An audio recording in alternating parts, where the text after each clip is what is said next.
بسم اللہ الرحمن الرحیم۔ الحدید یوٹیوب چینل کے ناظرین السلام علیکم۔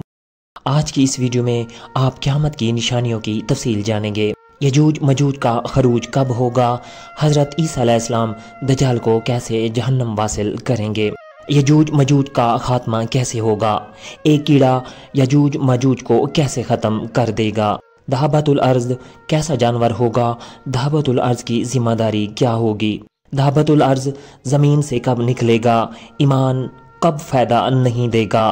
مغرب سے سورج کب نکلے گا، جس دن قیامت برپا ہوگی اس دن کوئی مسلمان نہیں ہوگا۔ ناظرین چلتے ہیں ان سوالوں کی تفصیل کی جانب۔ یاجوج مجوج کے خروج کا ذکر قرآن کریم میں دو جگہ آیا ہے، ایک سورہ انبیاء میں جس میں فرمایا گیا ہے یہاں تک کہ جب کھول دیے جائیں گے یاجوج مجوج اور وہ ہر اونچان سے دوڑتے ہوئے آئیں گے اور قریب آن لگا سچا وعدہ یعنی وعدہ قیامت، پس اچانک پھٹی کی پھٹی رہ جائیں گی آنکھیں منکروں کی، ہائے افسوس ہم تو اس سے غفلت میں تھے بلکہ ہم ظالم تھے۔ اور دوسرا سورہ کاف کے آخری سے پہلے رکوع میں جہاں ذوالقرنین علیہ السلام کی خدمت میں یجوج مجوج کے فتنہ و فساد برپا کرنے اور ان کے سیسا پلائی ہوئی دیوار بنانے کا ذکر آتا ہے، وہاں فرمایا گیا ہے کہ یہ میرے رب کی رحمت ہے، پس جب میرے رب کا وعدہ یعنی وعدہ قیامت آئے گا تو اس کو چور چور کر دے گا، اور میرے رب کا وعدہ سچ ہے، اور ہم اس دن ان کو اس حال میں چھوڑ دیں گے کہ ان میں سے بعض میں ٹھاٹھیں مارتے ہوں گے۔ ان آیات کریمہ سے واضح ہے کہ یجوج مجوج کا آخری زمانے میں نکلنا علم الہی میں طے شدہ ہے، اور یہ کہ ان کا خروج قیامت کی نشانی کے طور پر قرب قیامت میں ہوگا۔ اسی بنا پر حدیث نبوی صلی اللہ علیہ وآلہ وسلم میں ان کے خروج کو قیامت کی علامات کبریٰ میں شمار کیا گیا ہے، اور بہت سی حدیث میں ارشاد فرمایا گیا ہے کہ ان کا خروج سیدنا عیسیٰ علیہ السلام کے زمانے میں ہوگا۔ ایک حدیث میں حضرت عیسیٰ علیہ السلام کے دجال کو قتل کرنے کا واقعہ ذکر کرنے کے بعد ارشاد ہے پھر عیسیٰ علیہ السلام ان لوگوں کے پاس جائیں گے جن کو اللہ تعالیٰ نے دجال کے فتنے سے محفوظ رکھا ہوگا، اور گرد و غبار سے ان کے چہرے صاف کریں گے اور جنت میں ان کے جو درجات ہیں وہ ان کو بتائیں گے۔ ابھی وہ اسی حالت میں ہوں گے کہ اتنے میں اللہ تعالیٰ حضرت عیسیٰ علیہ السلام کی طرف وحی بھیجے گا کہ میں نے اپنے ایسے بندوں کو خروج کی اجازت دی ہے جن کے مقابلے کی کسی کو طاقت نہیں، پس آپ میرے بندوں کو کوہ طور پر لے جائیے، اور اللہ تعالیٰ یجوج مجوج کو بھیجے گا اور وہ ہر بلندی سے تیزی سے پھسلتے ہوئے اتریں گے، پس ان کے دستے بحیرہ تبریہ پر گزریں گے تو اس کا سارا پانی صاف کر دیں گے، اور ان کے پچھلے لوگ آئیں گے تو کہیں گے کہ کسی زمانے میں اس میں پانی ہوتا تھا، اور وہ چلیں گے یہاں تک کہ جب جبل خمر تک جو بیت المقدس کا پہاڑ ہے پہنچیں گے تو کہیں گے کہ زمین والوں کو تو ہم قتل کر چکے، اب آسمان والوں کو قتل کریں، پس وہ آسمان کی طرف تیر پھینکیں گے تو اللہ تعالیٰ ان کے تیر خون سے رنگے ہوئے واپس لوٹا دے گا، اور اللہ کے نبی حضرت عیسیٰ علیہ السلام اور ان کے رفقا کوہ طور پر محصور ہوں گے، اور اس محاصرہ کی وجہ سے ان کو ایسی تنگی پیش آئے گی کہ ان کے لیے گائے کا سر تمہارے آج کے 100 درہم سے بہتر ہوگا۔ پس اللہ کے نبی حضرت عیسیٰ علیہ السلام اور ان کے رفقا اللہ تعالیٰ کی بارگاہ میں دعا کریں گے، پس اللہ تعالیٰ یجوج ماجوج کی گردنوں میں کیڑا پیدا کر دے گا جس سے وہ ایک آن میں ہلاک ہو جائیں گے۔ پھر اللہ کے نبی حضرت عیسیٰ علیہ السلام اور ان کے رفقا کوہ طور سے اتریں گے، کوہ طور سے زمین پر اتریں گے تو ایک بالشت زمین بھی خالی نہیں ملے گی جو ان کی لاشوں اور بدبو سے بھری ہوئی نہ ہو، پس اللہ کے نبی حضرت عیسیٰ علیہ السلام اور ان کے رفقا اللہ سے دعا کریں گے، تب اللہ تعالیٰ بختی اونٹوں کی گردنوں کے مثل پرندے بھیجے گا جو ان کی لاشوں کو اٹھا کر جہاں اللہ کو منظور ہوگا پھینک دیں گے۔ پھر اللہ تعالیٰ ایسی بارش برسائے گا کہ اس سے کوئی خیمہ اور کوئی مکان چھپا نہیں رہے گا، پس وہ بارش زمین کو دھو کر شیشے کی طرح صاف کر دے گی۔ ترمذی کی حدیث میں ہے کہ وہ پرندے یجوج مجوج کی لاشوں کو نہبل میں لے جا کر پھینکیں گے، اور مسلمان ان کے تیر کمان اور ترکشوں کو 7 برس بطور ایندھن استعمال کریں گے۔ ایک حدیث میں ارشاد ہے کہ معراج کی رات میری ملاقات حضرت ابراہیم، موسیٰ اور حضرت عیسیٰ علیہ السلام سے ہوئی۔ قیامت کا تذکرہ آیا تو سب سے پہلے حضرت ابراہیم علیہ السلام سے دریافت کیا گیا۔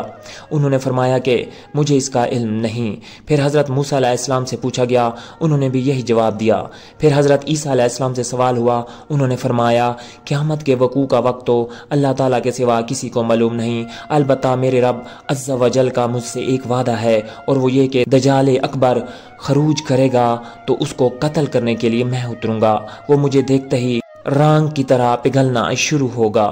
پس اللہ تعالیٰ اسے میرے ہاتھ سے ہلاک کر دیں گے، یہاں تک کہ شجرہ و حجر پکار اٹھیں گے کہ اے مومن، میرے پیچھے کافر چھپا ہوا ہے، اسے قتل کر۔ پس میں دجال کو قتل کر دوں گا اور دجال کے فوج کو اللہ تعالیٰ ہلاک کر دے گا۔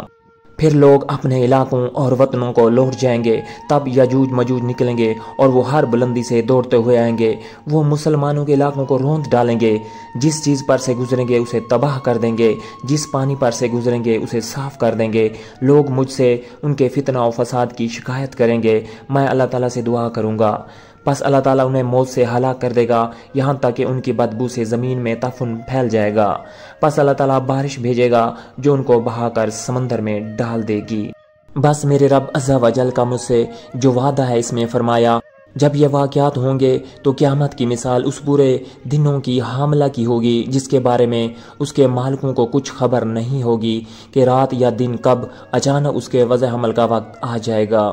دابۃ الارض، اس کا ذکر بھی قرآن کریم میں ملتا ہے۔ قرآن کریم کی سورہ نمل آیت نمبر 82 میں آیا ہے، چنانچہ ارشاد ہے، اور جب آن پڑے گی ان پر بات، یعنی وعدہ قیامت کے پورا ہونے کا وقت قریب آ لگے گا، تو ہم نکالیں گے ان کے لیے ایک چوپایا زمین سے جو ان سے باتیں کرے گا کہ لوگ ہماری نشانیوں پر یقین نہیں لاتے تھے۔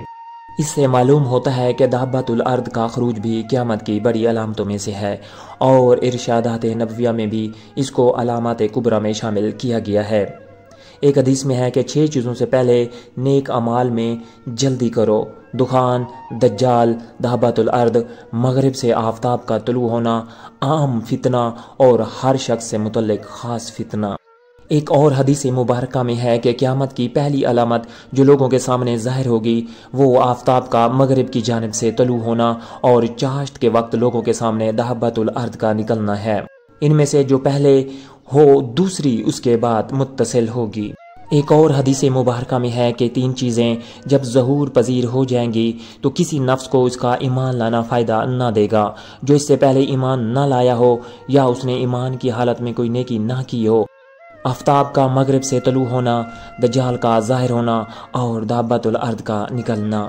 جب سے اللہ تعالیٰ نے اس عالم کو پیدا کیا ہے، سورج کے طلوع و غروب کے نظام میں کبھی خلل نہیں آیا، لیکن قیامت سے کچھ دیر پہلے اس عالم پر نزا کی کیفیت طاری ہو جائے گی اور اس کی نبض بے قاعدہ ہو جائے گی۔ چنانچہ ایک حدیث میں ہے کہ آفتاب کو ہر دن مشرق سے طلوع ہونے کا اذن ملتا ہے، ایک دن اسے مشرق کی بجائے مغرب کی جانب سے طلوع ہونے کا حکم ہوگا۔ پس جس طرح نزا کی حالت میں ایمان قبول نہیں ہوتا، اسی طرح آفتاب کے مغرب کی جانب سے طلوع ہونے کے بعد، یعنی جو اس عالم کی نزا کا وقت ہوگا، توبہ کا دروازہ بند ہو جائے گا۔ اس وقت ایمان لانا مفید نہ ہوگا، نہ ایسے ایمان کا اعتبار ہوگا، اور توبہ کا دروازہ بند ہونے کے بعد بے ایمانوں کو رسوا کرنے اور ان کے غلط دعوی ایمان کا راستہ بند کرنے کے لیے مومنوں و کافروں پر الگ الگ نشان لگا دیا جائے گا۔ دابۃ الارض جب نکلے گا تو اس کے پاس موسیٰ علیہ السلام اور سلیمان علیہ السلام کی انگشتری ہوگی۔ وہ انگشتری سے مومن کے چہرے پر مہر لگا دے گا جس سے اس کا چہرہ چمک اٹھے گا، اور کافر کی ناک پر موسیٰ علیہ السلام کے عصا سے مہر لگا دے گا، یعنی جس کی وجہ سے دل کے کفر کی سیاہی اس کے منہ پر چھا جائے گی، جس سے مومن و کافر کے درمیان ایسا امتیاز ہو جائے گا کہ مجلس میں مومن و کافر الگ الگ پہچانے جائیں گے۔ دابۃ الارض کے تھوڑی عرصہ بعد ایک پاکیزہ ہوا چلے گی جس سے تمام اہل ایمان کا انتقال ہو جائے گا اور صرف شریر لوگ رہ جائیں گے۔ چوپایوں کی طرح سڑکوں پر شہوت رانی کریں گے، ان پر قیامت واقع ہوگی۔ الحدید یوٹیوب چینل کے ناظرین، اگر سانسوں نے ساتھ دیا تو اگلی ویڈیو میں میں آپ کی خدمت میں حاضر ہوں گا۔ تب تک کے لیے فی امان اللہ۔